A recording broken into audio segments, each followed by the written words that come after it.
Tonight, a double murder in a community that hasn't seen this kind of violence in more than a decade. Now police are working overtime and a community is trying to cope. News Channel 5's Deja Knight has more from BYRDSTOWN, where the deaths of a father and son are causing concern, heartbreak, and a cry for help. The community of BYRDSTOWN is mourning the loss of a father and son. Their bodies were found around 6 a.m. this morning in this business behind me, the Sugar Shack package store.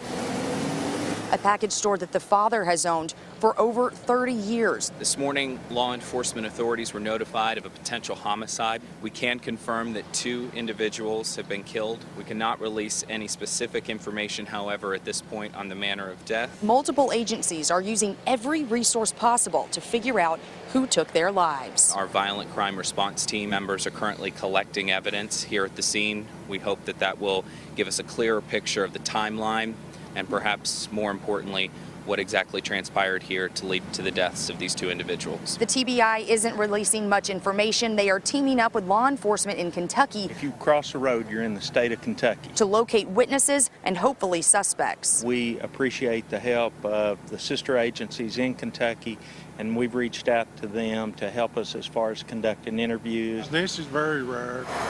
There hasn't been a homicide in this county in almost 12 years, and what makes this even more difficult. In a small county like we've got, our population's small, we pretty much know everybody, and it makes it hard anytime you go out to a scene like this. The sheriff is related to the 2 victims. They were really loved by the community here.